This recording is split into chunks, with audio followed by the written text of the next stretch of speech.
host of Policing York Region. I've got a great show coming up today. We've got Detective Mark Topping from the Hate Crime Prevention Unit. Mark, thanks so much for being here. Thank you. So we've had many conversations over the few years I've had the opportunity of knowing you, and the one thing I've learned about hate crime is, first of all, it's a very small word, but it covers a huge territory. So maybe we can talk a little bit about what that territory is. Sure. Okay. To give some history to the unit itself. Sure. We go back some 10 years, around 2007, when we saw a series of incidents in the north part of our region. Right. And the command at the time identified that what was required is a hate crime unit that was both had an operational component, but also had heavy emphasis on outreach and community and engagement, trust building. Right. And that was an incredibly progressive step to take at a time when it wasn't being done in that manner. And so it started out initially with a detective that took carriage of the unit within the Diversity, Equity, and Inclusion Bureau. That was Detective Brett Kemp. Immediately saw the capacity for the volume of work that there was, and the potential for some of the very good work that can be done in this area. And then the unit was expanded in 2010. Right. And that's when I joined. I came on the unit in 2010, and from there it just has, as we know, as the world has changed, the capacity for the type of work that we do has also increased. So the outreach is absolutely fundamental for what we do now. Right. Especially in the changing world where you've got social media and the propagation of hate, through that medium. Yeah, so one of the things that we were talking about a little bit earlier is, again, I guess kind of maybe that change in direction, change in focus you referred to in, like 2008 kind of time, where hate crime was really being more dealt with internally within the forces. And I guess you kind of turned that table a little bit to make it an outreach piece. I think that's what happened. Some very progressive ideas. Put the taking an operational unit, and then putting it into a place where it does a huge amount of outreach and engaging and education. And that's only expanded as we've seen the changing of the times. And with that work, I came in with, at the time, our primary role is to look at hate propaganda. Right. So we will investigate that, because that is a unique area of law that requires the consent of the Attorney General's office to proceed. Okay. So that's what is colloquial addressed as hate speech. And then there's the other area of the criminal code that deals with sentencing provisions around hate, which is not easily understood. I think there's a lot of talk if something happens in the community, and the question to us at the time is it a hate crime? Right. It quite often can be it's an assault or a threat or a mischief, and more correctly, it can be a hate motivated crime. Right. So that assault would then be investigated as an assault, and the entire context is put together by our investigators, put to the court, and it runs through the court process, which includes, of course, presenting all evidence, and should there be a conviction, and then there's a sentencing hearing at that time. That's where the aggravating factor, which is hate motivation, is entabled with the context of the person that's responsible for that action. Who are they? What is their background? Right. And then who is the victim? And from what community does that victim come from, and what's the history? So it's quite a process, and it's important that we do gather that context. And I think it's hard to know, maybe for us anyways, just exactly what a hate crime is, right? Like there's, by definition, that can be a pretty broad spectrum. Absolutely. They have yet to have a federal definition in Canada. Oh, really? So we use one that we have out of the Ontario Police College, which basically states that hate crime is a criminal offense motivated by an offender's hate, bias, or prejudice, and that can be in whole or in part. Okay. Based on real or perceived race, and this is called the identifiable groups we're referring to are race, national or ethnic origin, sex, that's male or female, age, mental or physical disability, language, color, religion, sexual orientation, and more recently they've introduced to the criminal code gender identity or gender expression. Yes. And then if there's something still isn't covered there, there's something we refer to as other similar factor. Okay. Now, I think what's important there is to know that the identifiable groups that are distinguished are in the criminal code are really taken from our human rights legislation, both at the federal level, which is prohibited grounds, and at the provincial, which is protected grounds. Right, right. So we were talking about I guess the inception of this unit, essentially, is in 2008. It's come a long way since then. Like I just before we went on the air, you were talking about how many officers throughout the districts you have, right, that you can lean on. Yeah, the model that we have is, so you've got myself. It's under the Diversity, Equity, Inclusion Bureau is the Hate Crime Prevention Unit. Right. Where I then oversee from my position. The numbers vary. We try to maintain at 21 decentralized hate crime investigators. So we have the 5 districts in York Region, policing the 9 municipalities of this region. Right. And of each district, of course, we have a detective office. And within that detective office, what's required that each shift in that office shall have 1 trained hate crime investigator. Wow. So you've got some great partnerships. We do. Right within your own region, right? Absolutely. And what we do is maintain that training ongoing by having what we call quarterly meetings. Oh, wow. And okay. Yep. So we come together and we share what's going on in any respective district. Sure. And then, and there's also an opportunity at that time, depending on what's happening in the world at the time, I will bring in persons that can guest speakers who can share knowledge around whatever the area might be. It might be a stakeholder from the Jewish community, a stakeholder from our Black community. And if you know about hate and historically the communities that are most targeted, generally it's religion, which is the Jewish community and the Muslim community. Yes. You have the race, which is the Black community. And then the other identifiable group is the, based on sexual orientation, is the LGBT community. Yes. So we try to pull academics and advocates from those communities and share their knowledge with our team. Yeah, I think the reference that we made earlier was try to make friends with those you might otherwise be dealing with later, right? Absolutely. Right. I think it's and we do the same thing through the Police Community Advisory Council. We the chief encourages to. In fact, it's part of our mandate is to make sure that we have as many different, diverse, and cultural representations or representatives from all over the region, and there's great value in that. Right, and I think it's important. You mentioned PCAC, the Police Community Advisory Council. Yes. So within York Region, where I've mentioned that it's the Diversity, Equity, Inclusion Bureau. Yes. Well, I'm part of a team which is actually also includes the Diversity Cultural Resources Unit. And it's good to know that. Yeah, there's a uniformed team of officers that do that outreach in uniform. And when you can appreciate where some communities are coming from, the most the newcomers, and their perception of police. It's about us overcoming that and possibly negative perception from other places in the world. Yeah, and that's something that maybe we're not all aware of, is that many people, as newcomers to Canada, they come from a place, perhaps, anyways. They come from a place where there's a distrust with police. Like there's not every country in the world is as well rounded as Canada is. Sure. Right. We have it on the PCAC committee. We're part of helping provide information for the upcoming business plans for York Regional Police Planning. They give us a package, and we get to send that out to all of these various communities. We have somebody from the Tamil, somebody from the Persian. Like we get a direct conduit. Right. And in our case, it's from that community. We're the direct conduit to the chief of police. Right. And I think you made a point earlier about prevention.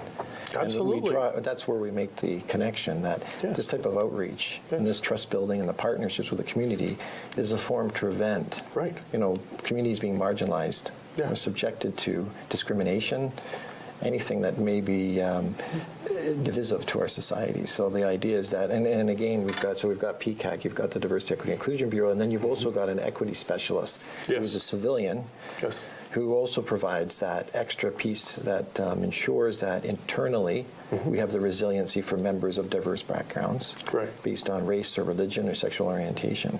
And that is an incredibly powerful marketing piece for the community to see themselves reflected in the service. And also encourage those that are seeking a career in this area. Yeah, no. So even as we're talking, you know, it kind of brings together part of what this show does, and part of what you know, through the community volunteers and that is it's police community engagement. Absolutely. Right. You know, we talk about let's have people engage with police on a good day. Exactly. Right. Don't make that first encounter a bad thing. And I guess you're really doing the same thing. You're just doing you're working on a more global level, right? Sure. Yeah, and I think that's another part that's our responsibility through the education is to understand we are regional police services, but we have to understand that we have representation from around the globe that live here. Right. And it's incumbent on us to understand the complexities of that, and that means knowing what's going on. Yeah, on that, folks, we're gonna head out to break, and we're gonna come back and we're gonna chat a little bit about some of the partnerships that Mark has with his unit. We'll be right back.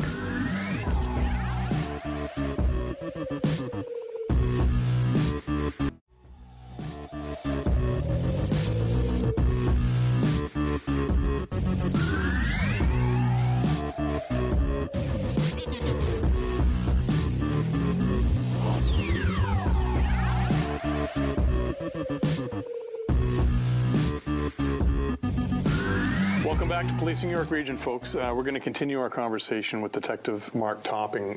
Before we went to break, Mark, we were talking about keyword here: prevention. Right. Right. That's really my understanding. I'm understanding more and more about it all the time. Actually, is that's pretty much your building block. Absolutely. Yeah, I think it's the philosophy of the service. I think when they did bring hate crime into diversity, I think when you think of the word diversity in itself, understanding our diversity and ensuring that you build the partnerships within a diverse community, it is prevention. Yes. Because the dialogue needs to be there in order to prevent the escalation of anything that can be divisive in our society today, which can come in from offshore sources as well as internally. Absolutely, and I won't speak directly to it to the event. I don't think, unless you want to, but a recent event that happened out in the Vaughan area, where there was a religious group that was attacked. There was an attack made.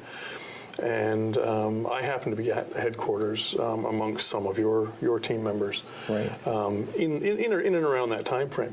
And to hear you guys talking about, we've already reached out to, I'm not going to give names, but we've already reached out to members of this community.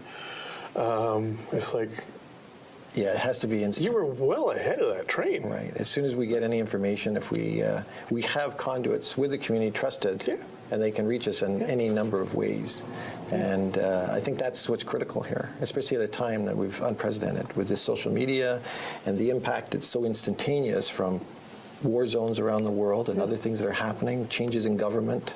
It's undeniably what's happened in the United States. And it's fueling a sentiment that I think we have a great country here, but it's not static. And I think it's all of us together as a society. And within this region, I think that we've found that very important piece where we work together. Absolutely. And there should be transparency, and there should be no reason why there can't be a constant dialogue. And if the communities feel victimized, we should be right there, and we should be offering resources so that, in any capacity, so town halls, as we were talking earlier, town halls, and any other way to make the community feel like we have the community's back. That's our job. So just to bring our viewers into that conversation, we were referring to town halls and education. That's something that you host. Absolutely. Right? Yeah. Or you're part of it if you're invited to. Right. So we monitor what's happening around the globe. We see that there's some tragic events that occur. So any given time, we may do an initiative and do an outreach to a specifically targeted group and say, we're here for you. We understand what's happening. We'll create Priority 1 documents, which end up on the frontline officer's computer screen when he starts his shift.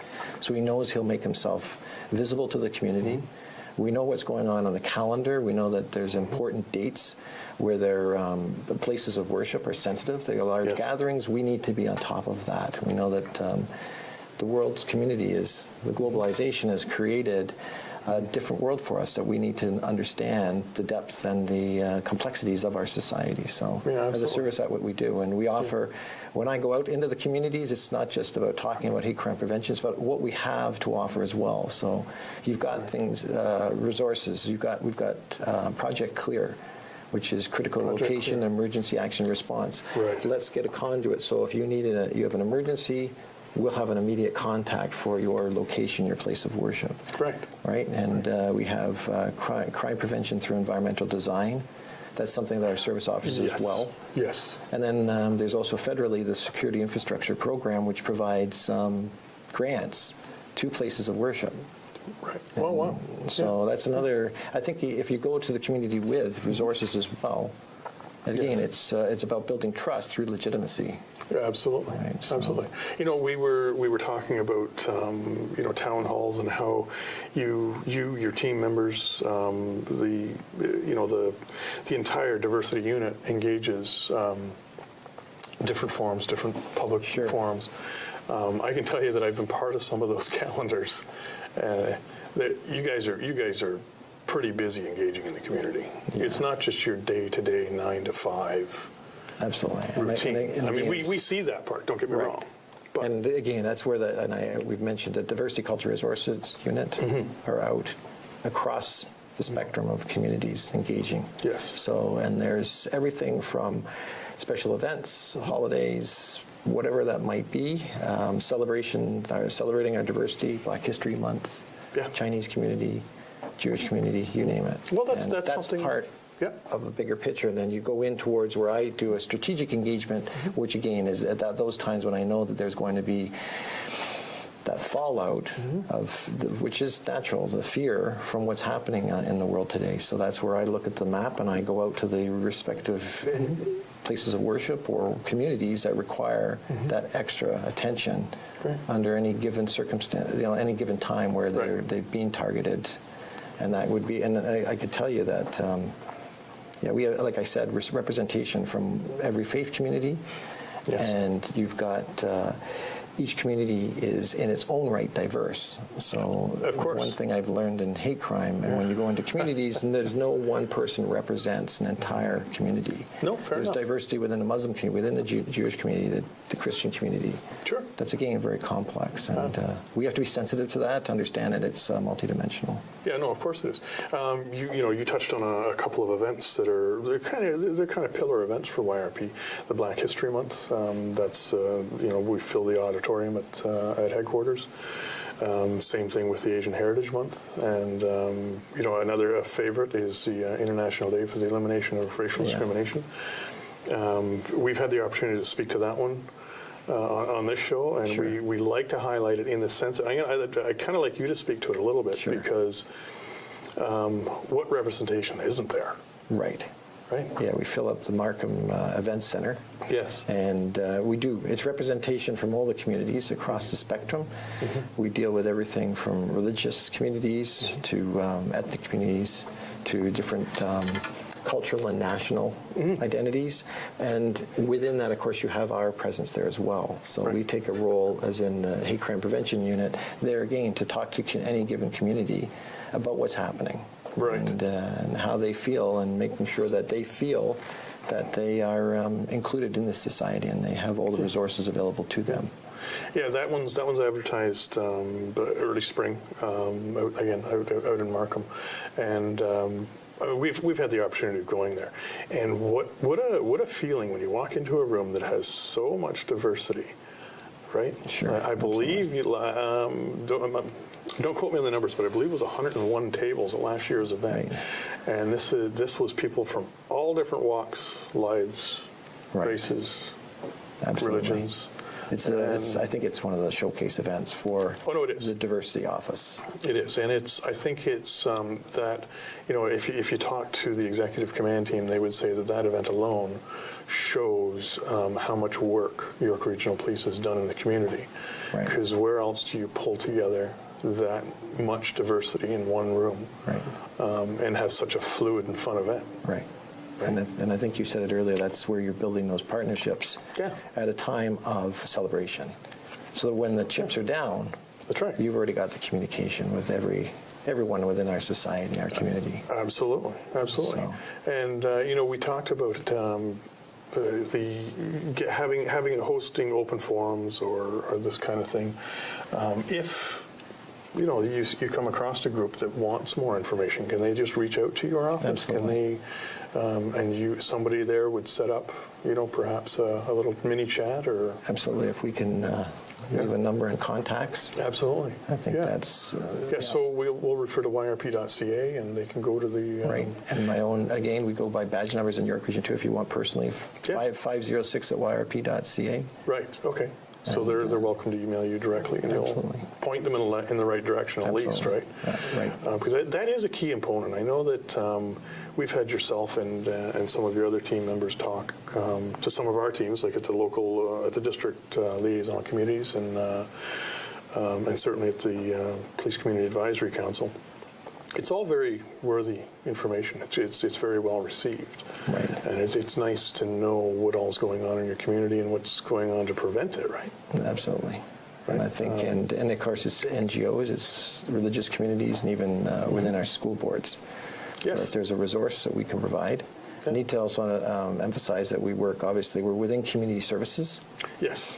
And that means we also work very closely with the school resource officers.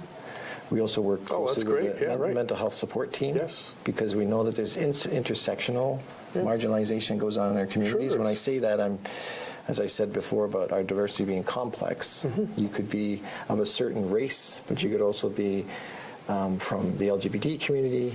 You could also have aspects of mental health concerns, and that makes it even that much more complicated. And that's where we need to understand that, and we have the resources within our service with the mental health support team as well, with the civilian social workers that work under that umbrella as well.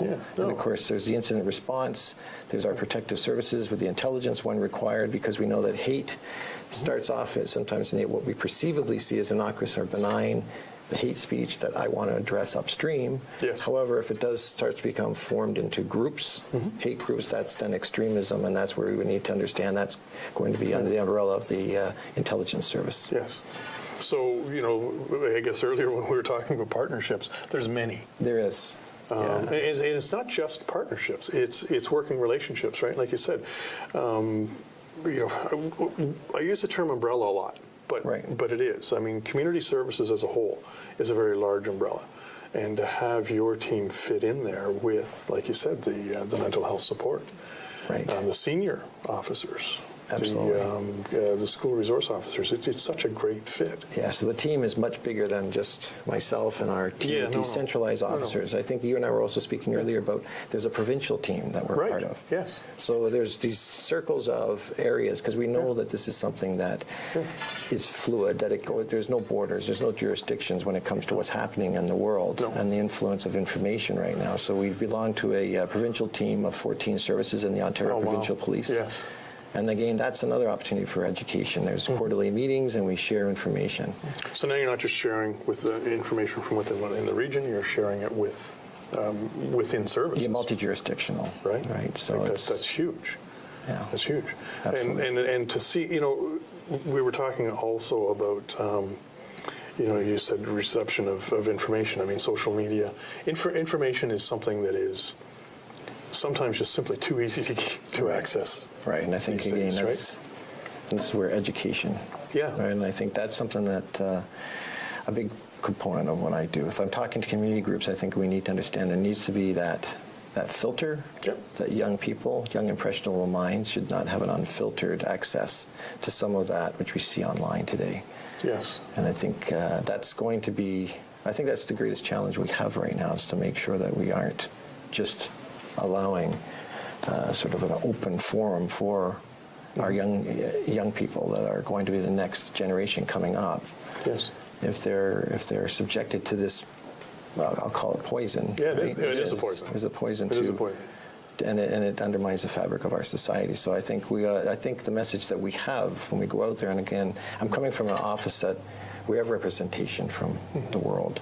Right. And we go out together and we talk to the communities, and it's all about, this is about us collectively looking at this and making sure that each and every one of us takes stake in it, that we should see each community and step up for any community, not That's just our own. fantastic. No, there's so much more information. You know what? We could probably go on for another whole show on this, and maybe we will down the road, but I think for now we're going to wrap this one up. All right, thank you. Folks, that wraps up this episode of Policing York Region. It's been a great show. For more information on the show, rogerstv.com. For more information on York Regional Police, yrp.ca. Been great having you. We'll look forward to seeing you again. And then they just went.